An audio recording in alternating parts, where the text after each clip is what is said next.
Hello, everyone. Thank you for joining us today for the USDTL Toxtime. I'm your host, Madeline Tallarico. Today's presenter is Dr. Joseph Jones, Chief Operating Officer with USDTL. He will be discussing the EtG in hair and nail, a review and recent updates. Without further ado, I would like to turn this over to Dr. Joseph Jones. Thank you for that introduction. Welcome to this edition of Toxtime. My name is Joseph Jones, Chief Operating Officer at United States Drug Testing Laboratories. Let's get started. Today, we would like to talk about ethyl glucuronide in hair and nail, a review and some recent updates. So we go to many conferences throughout the year.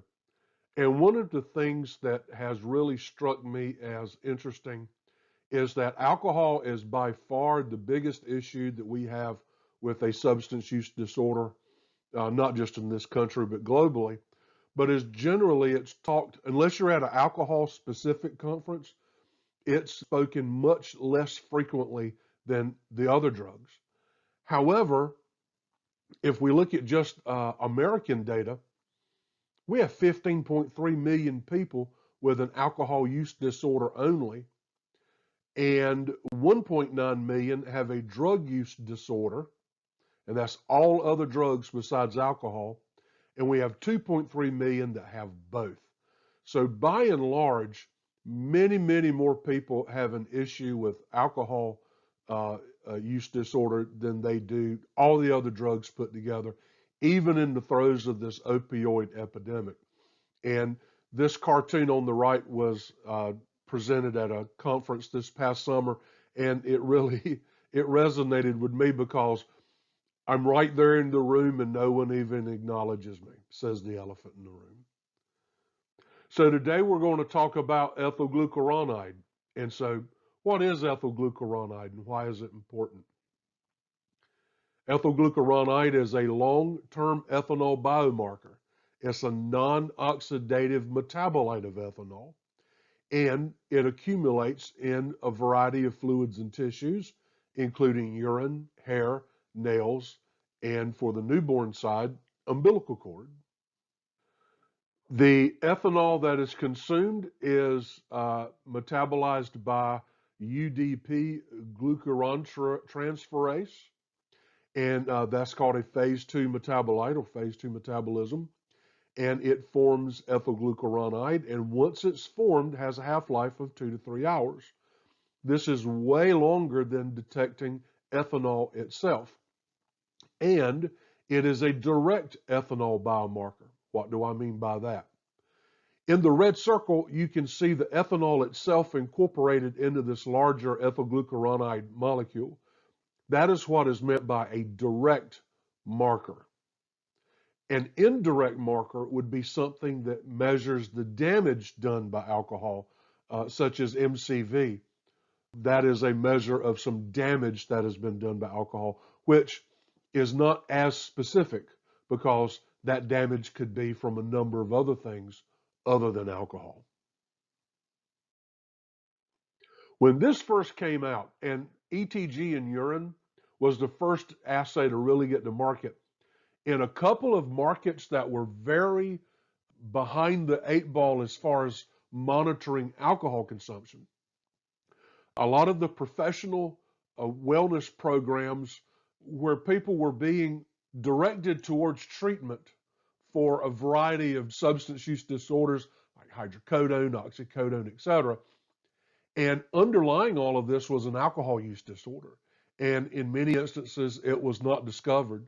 And unless you're addressing all of it, you're really not addressing any of it.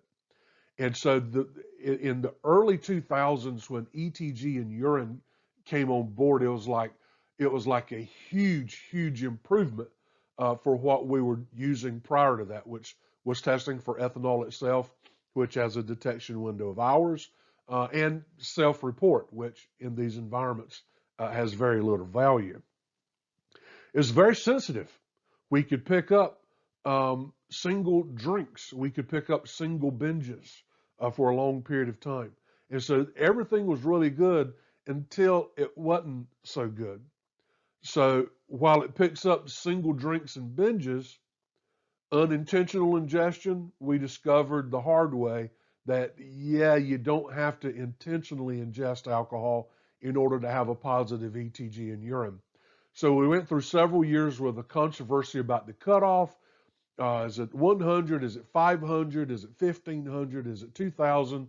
Lots of papers were on all kinds of columns with regard to the cutoff that we needed. Do we normalize it to creatinine? Normalize it to creatinine 100? Normalize it to creatinine of 1? So a lot of controversy there. And at the end of the day, you still had the same old issues of urine. You had the potential of dilution, whether it was like internal dilution or diluting following the collection. You had substitution issues. And then from a collector's point of view, you've got the blue water setting up the dry room for a collection. And you've got gender issues for direct observed collections. To top all of that off, there was a huge class action lawsuit where a group of people who felt like and were harmed by the excessive use of Purell generating low-level positives, and they were receiving disciplinary action or being removed from their livelihoods based on those results. And so this was a big, big deal between, say, 2000 and 2005, 2006. So then along came the first paper that I recall seeing about EtG in hair. And I'm like, well, how in the world do you get EtG in the hair and how do you extract it out? So this paper, from my perspective, was really, really, really interesting. So it's out of a German laboratory, Institute of Legal Medicine. And so they had 11 post-mortem cases with reported alcohol use disorders, and they used 3 children as controls. Now, in this paper, they were able to identify all of these, but their limit of detection was 5,000 picograms per milligram. And these numbers are really high, but they didn't have access to internal standards like we do today. And it was the first method out of the gate. And how do you extract it and work with it? So a lot of questions on the method itself, but it was really encouraging that from a hair sample, which implies you can get a long detection window, they were able to identify these postmortem cases with alcohol use disorders. Then came another paper in 2002 out of Germany as well, where they moved this over to a more sensitive platform, and they had 97 cases. 27 were postmortem cases like before. They had 60 cases of alcohol use disorder who are in current treatment. They had 5 social drinkers, and they had 5 children, again, as controls. And they had very, very good performance of this assay. So this was really, really exciting. So before we kind of get into what these results meant, we should probably take just a minute and reflect on how is EtG incorporated in the hair, and then we'll talk about in fingernail. So just how are analytes incorporated in the hair? First and foremost is environmental exposure. Now this applies to other drugs and not EtG because we're not looking for ethanol itself, so this would be irrelevant. But when you're looking at other drugs, the parent drug or the native drug itself will get trapped into the hair, and then we can harvest it and analyze the hair immediately. Route number 2 is the sweat and the oil from the scalp. These fluids contain drug and drug metabolite. As these fluids bathe the hair shaft, they deposit the drug and drug metabolite into the hair, works its way into the nooks, crannies, and pores, and binds to the proteins and or pigments, and is available to be harvested and analyzed within a few hours. It starts to show up within a few hours, not necessarily making it positive, but we can start to see it showing up in a few hours. Route number 3 is the blood traveling through the root. Obviously contains drug and drug metabolite. It deposits these compounds into the root, and as the hair emerges past the scalp line, it can then be harvested and analyzed. And that process takes about a week. So at the end of the day, we have a very complex picture here. They're overlapping. Hair grows at approximately a ½ inch a month. Drug is being incorporated in, and it's also being eliminated due to normal daily hygiene and exposure to the elements. But all said and done, we end up with a detection window for most compounds that are up to approximately 3 months. Before we talk about the nail, we need to know a couple of pieces of anatomy of the fingernail. So in the top picture, we can see the nail plate, which is the part that you can see on your finger on the top. You can pinch it, it turns white, you let it go and it springs back to red. That's because you've got a lot of capillary blood flow in the nail bed, which is under the nail plate. In the picture on the bottom, to the right is the germinal matrix, which is back behind the cuticle. This is where the nail material forms, and then it starts to grow out. And once it erupts past the quick, that is called the distal or the free edge. How are analytes incorporated into fingernail? We have environmental exposure. If you're in the area or you're handling these drugs, the drug will become bound to the proteins in your nail and will be trapped and preserved. The sweat and the oil from the surrounding skin, they contain drug and drug metabolite, and as they bathe the nail material, they deposit the drug or drug metabolite, and it's available to be harvested and analyzed pretty quickly. We see a lot more of this probably with toenail because it's in your socks and shoes all day. They tend to be a little more sweaty than your hands, which are kind of out in the open, and you're washing them a couple of times a day. So the sweat and the oil has more contribution with toenail than with fingernail. And similar to hair, the blood contains drug and drug metabolite, and as it travels through the germinal matrix where the nail is being formed, it becomes entrapped. But then we have this other mode of incorporation that's a little different than with hair. Blood deposits into the underside of the nail from the nail bed with that capillary blood flow we were talking about earlier. With the fingernail, they grow in two directions. They grow in length and thickness. So as that nail is migrating across the nail bed, it is picking up material along the way, and it's being incorporated from the underside.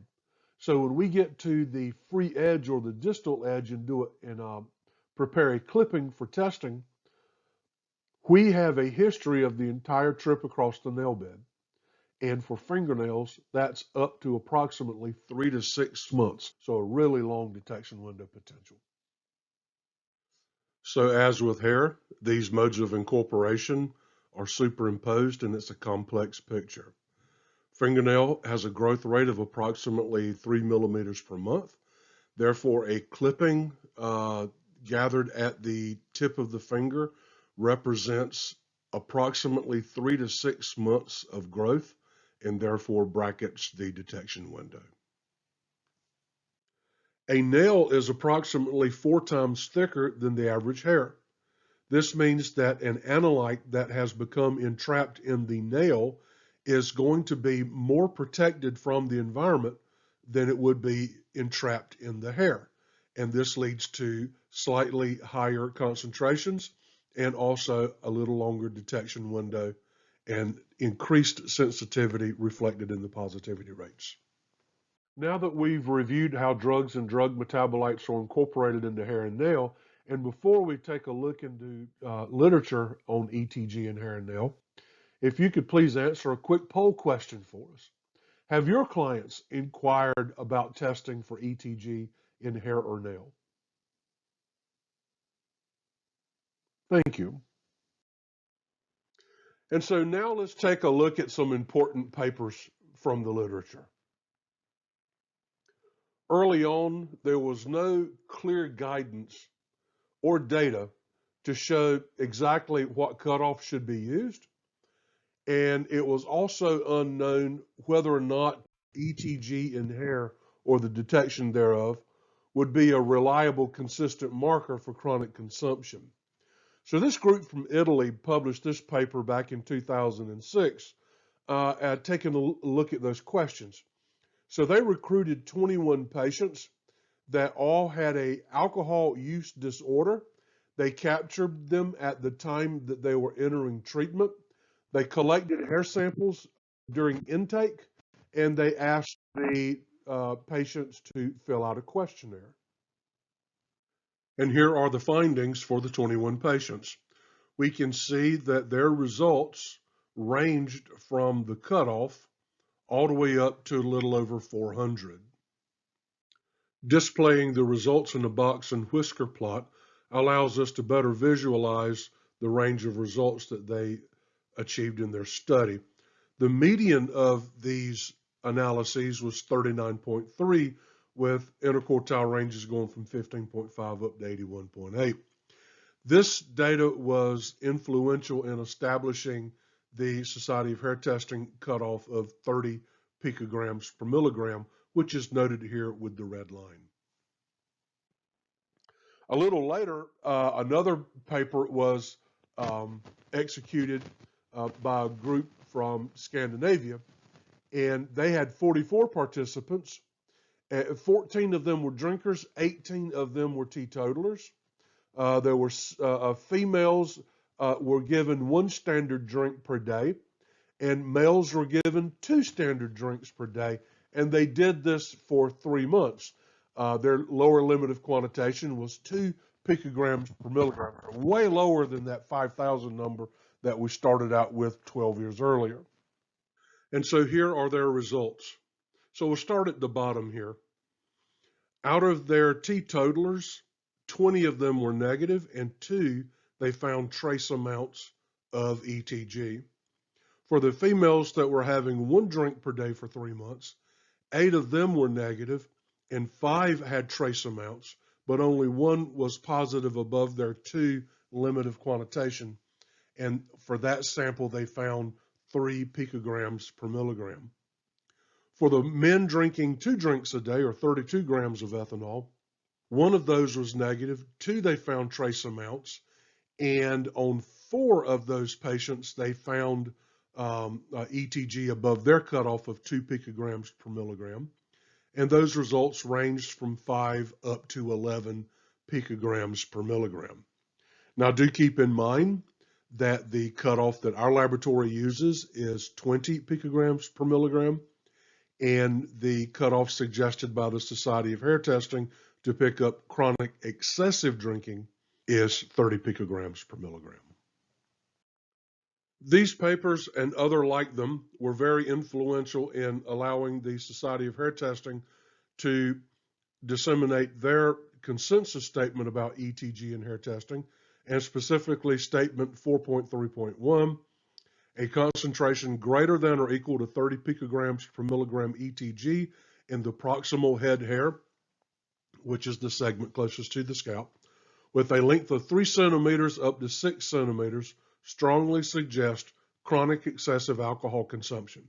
And in this context, chronic excessive alcohol consumption is consistent with 4 to 5 binges per month. Earlier this year, this paper was published that was looking at what does it look like if we test a whole lot of self-reported teetotalers, or people that abstain from drinking. They recruited 126 participants. They self-reported abstinence for the 6 months prior to the study. They collected hair and nail specimens and analyzed them both for EtG. The lower limit of quantitation was 2.1, which again is a far cry from the original 5,000 picogram limit of detection that we saw earlier 22 years ago. So this team recruited 126 participants. However, 15 of these participants were excluded from the study for a variety of reasons. Out of the 111 remaining participants, 107 of the hair specimens were less than the lower limit of quantitation. And for the nail specimens, 97 were less than the lower limit of quantitation. So that means that 4 hair specimens had detectable EtG and 14 nail specimens had detectable EtG. Now for the hair, very low levels. Those 4 specimens were 2.1, 2.1, 2.9, and 3.5 picograms per milligram, so way below our 20 picogram per milligram cutoff. For the 14 nail samples, they ranged from 2.1 all the way up to 23 picograms per milligram. So a couple of these would have indeed been positive at the 20 cutoff that we have. And The outcome of this study was that low concentrations of fingernails does not contradict teetotaling. EtG can be detected in fingernails when undetectable in hair. And EtG in fingernails were below 7.6 picograms per milligram in 97.5% of the teetotalers.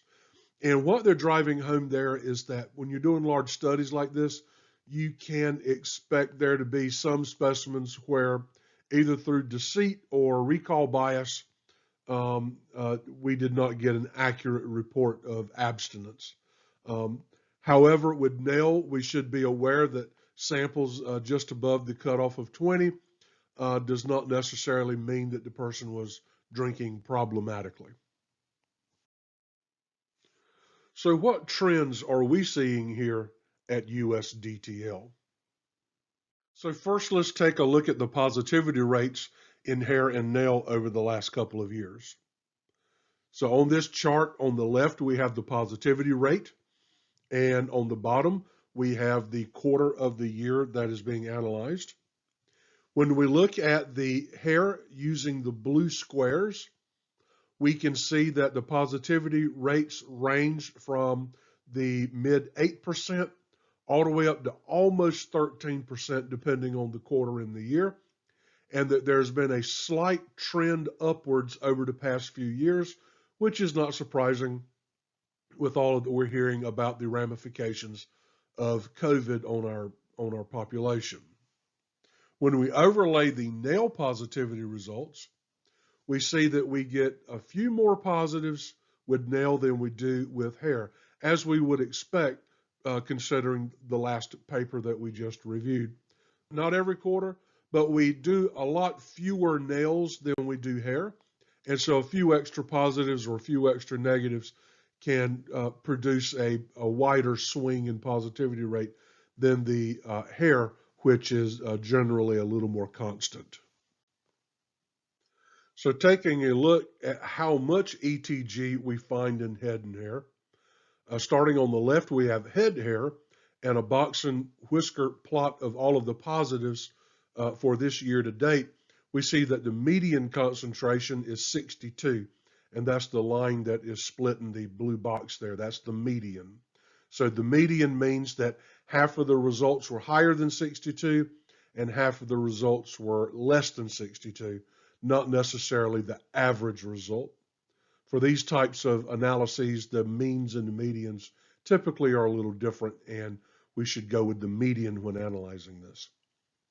We move over to the next box and whisker, and that is for body hair, and we can see that we did 262 body hair samples that were positive compared to 523 positive head hair samples.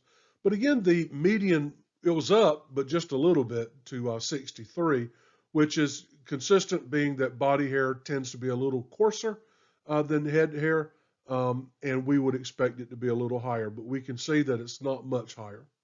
We move over to the right one more time. We have fingernails, and as we looked at the last paper that we reviewed, because fingernail is thicker, it preserves the EtG a little better, and it protects it from being washed out.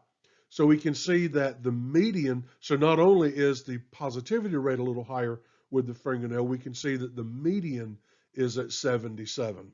So it's a little higher than the low 60s that we see with the head hair and the body hair. Then we move to toenail, which of course is even thicker than fingernail and is soaking in sweat and oil in our shoes and socks all day. We don't wash our feet multiple times a day like we do our hands, so it's not surprising that we see an even higher median of 118 picograms per milligram.